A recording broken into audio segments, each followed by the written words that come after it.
चरण सिंह सापरा, कार्यकारी अध्यक्ष मुंबई कांग्रेस, इस वक्त हमारे साथ मौजूद हैं। शाइना एनसी नेता शिवसेना शिंदे गुट इस वक्त हमारे साथ मौजूद हैं। चर्चा सी बात को लेकर करेंगे। सबसे पहले मैं शाइना जी के पास आऊंगा। शाइना जी, एक मुद्दा जो अब धीरे धीरे पिटता नजर आ रहा है, पिटता इसलिए नजर आ रहा है क्योंकि जो बेस्ट का चुनाव हुआ उसमें ठाकरे ब्रांड पिट गया, वो चल नहीं पाया। और उसके कुछ घंटों बाद या कहें कि उसके अगले दिन राज ठाकरे ने देवेंद्र फडणवीस से मुलाकात कर ली। इसके भी कई मायने निकाले जा रहे हैं। हालांकि मुंबई के विकास के लिए इस मुलाकात को बताया जा रहा है, लेकिन राजनीति में जो दिखता है वो होता नहीं है और जो हो जाता है वो दिखता नहीं है। लेकिन इन सब के बीच अब बीएमसी चुनाव की चर्चा हो रही है, उसके इर्द गिर्द राजनीतिक गलियारों में गर्माहट दिखी जा रही है। आपको लगता है कि बीएमसी चुनाव तक राज ठाकरे, उद्धव ठाकरे एक साथ रहेंगे या फिर कुछ और ही रास्ता अपनाएंगे? देखिए, सर्वप्रथम मैं कोई स्पेक्यूलेशन में नहीं जाऊंगी, लेकिन मैं जरूर कहूंगी कि उबाटा सेना और मनसे का जो अलायंस था BST, employees cooperative credit society elections में, वहां उनका पैनल का नाम था उत्कर्ष। और उनका उत्कर्ष परफॉर्मेंस ये था कि वो एक सीट भी नहीं जीत पाए, बल्कि उनके शून्य के सामने आप देखेंगे कि आगे 21 सीट्स हर एक पे वो हारे। एक चीज स्पष्ट है कि मराठी मानुस ने स्वयं उनको नकारा है, क्योंकि जो उनकी स्वीकारता थी तो फिर ये नतीजा कैसे।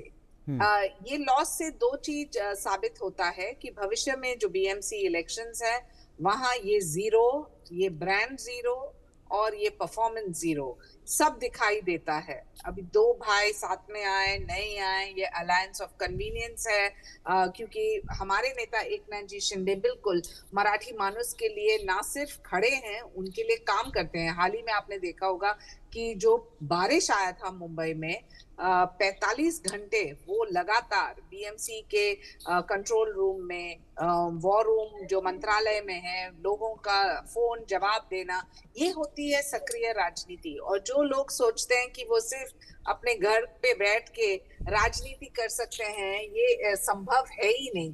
और मैं जरूर कहूंगी कि जब चर्चा होती है कि राज ठाकरे क्यों मिले हैं देवेंद्र फडणवीस को, देवेंद्र फडणवीस प्रदेश के मुख्यमंत्री है। उन्होंने कहा कोई ट्रैफिक इश्यूज को लेके स्वीकार है, कोई स्पेक्यूलेशन नहीं।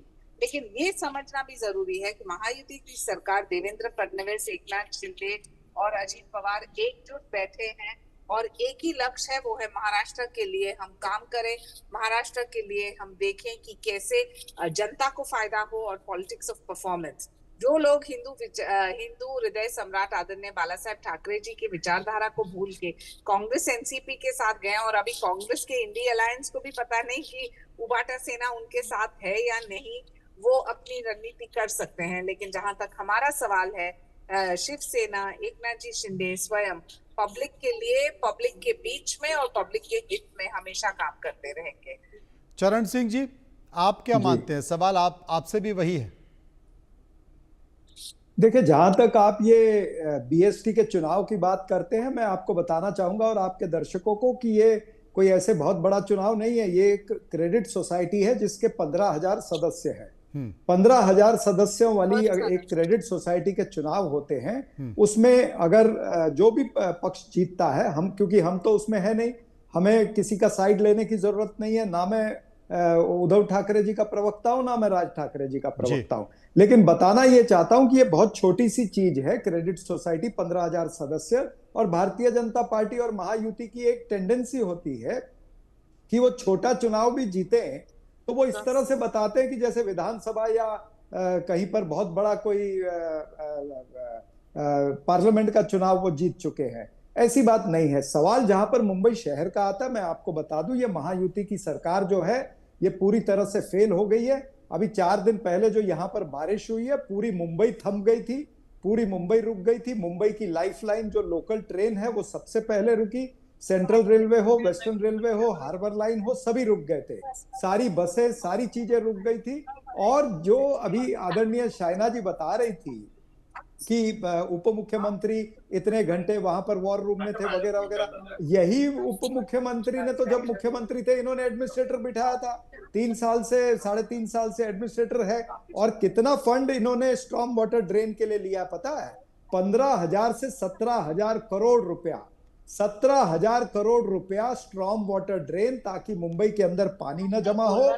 ये एकनाथ शिंदे और देवेंद्र फडणवीस की सरकार ने पिछले 3 साल जो है, मैं 3 सालों का नहीं, हर एक साल का ये फंड है, ये खर्चते आए हैं। लेकिन हुआ क्या? मुंबई भरी की भरी रह गई। इनकी प्राथमिकताएं गलत है। दरअसल बात यह है, इनकी प्राथमिकता क्या है कि 15 अगस्त को मटन की दुकानें खुली होनी चाहिए या नहीं होनी चाहिए, 15 अगस्त को चिकन मिलना चाहिए या नहीं मिलना चाहिए। इनकी प्राथमिकताएं हैं कि कबूतर खानों में दाना कौन डालेगा, कितने बजे से कितने बजे तक डालेगा। अरे मुंबई शहर जहां पर 2 करोड़ से ज्यादा 2.5 करोड़ लोग रहते हैं, उनकी प्राथमिकताओं के बारे में सोचिए। आप ये सोचिए कि मुंबई में पानी नहीं भरना चाहिए। आप ये सोचिए कि किसी झोपड़पट्टी पर रिटेनिंग वॉल जो है वो नहीं गिरनी चाहिए। 7 लोगों की मृत्यु हो गई, दीवारें गिरी है बारिश के अंदर। आपको ये देखना चाहिए कि जो जानवर है वो पानी में खड़े खड़े मर गए मुंबई के अंदर। आपको ये देखना चाहिए कि आर्थिक राजधानी है देश की, आर्थिक राजधानी के अंदर अर्थव्यवस्था पूरी तरह से चरमरा जाती है, पूरी तरह से डगमगा जाती है। अब ये 45 घंटे खड़े रहे या 54 घंटे वहां पर वॉर रूम में जाकर के खड़े रहे, उससे क्या फर्क पड़ता है भाई? मुंबई तो रुकी, मुंबई का सत्यानाश हुआ। और एक बात बताना चाहता हूं, मोनोरेल, 582 लोग मोनोरेल के अंदर अटक गए। इन्हीं की सरकार है ना। क्या कर पाए आप लोग? आपने इतने घटिया काम किए हैं, इतनी घटिया यंत्रणा लगाई है, सारा पैसा भ्रष्टाचार लगा हुआ है कि 582 लोग लटक जाते। अगर ये दुर्घटना वो एयर इंडिया के जहाज जैसी हो जाती तो माफ करना, ये एयर इंडिया के जहाज से भी बड़ी दुर्घटना होती अगर कुछ घट जाता। ये तो फायर ब्रिगेड वालों की मेहरबानी है कि उन्होंने धीरे धीरे करके 8 घंटों के अंदर लोगों को वहां से बचाया। तो ये है महायुति की सरकार, ये है देवेंद्र फडणवीस, एकनाथ शिंदे और अजीत पवार की सरकार। शाइना एनसी जी, ये कटाक्ष इस बात पर कर रहे हैं कि देखिए ठीक है, उद्धव ठाकरे और राज ठाकरे की बात तो बाद में करेंगे, क्योंकि बेस्ट का चुनाव कोई बहुत बड़ा चुनाव नहीं है, मात्र 15,000 वोटर उसमें होते हैं। लेकिन ये बात भी सही है, जब पूरे देश में तमाम सर्वे कंपनियां सर्वे करती हैं तो उनका सैंपल साइज क्या होता है? वो 1 लाख होता है, 2 लाख होता है, 2.5 लाख होता है। तो अगर मुंबई में अगर सर्वे ही मान लिया जाए, क्योंकि उसमें ज़्यादातर मुझे लगता है कि शायद 95% मराठी वोटर्स होंगे, तो मराठी के मुद्दों पर अगर राजनीति हो रही है और मराठी 15,000 अगर वोटर मराठी वोट कर रहे हैं, तो उन्होंने अगर खारिज कर दिया है मराठी मानुष के मुद्दे को, तो ये भी अपने आप में बड़ा संकेत सब मिक्स है। देखिए, सर्वप्रथम तो मैं ये कहूंगी कि महायुति की सरकार जो है उन्होंने स्ट्रॉन्ग डेवलपमेंटल प्रोजेक्ट्स पे इम्प्लीमेंटेशन किया। चरण जी और हम दोनों रहते हैं मुंबई में। कोस्टल रोड हो, नावा शेवा लिंक हो, अटल सेतु हो, अनगिनत इंफ्रास्ट्रक्चर में अपरंपार काम हुआ है।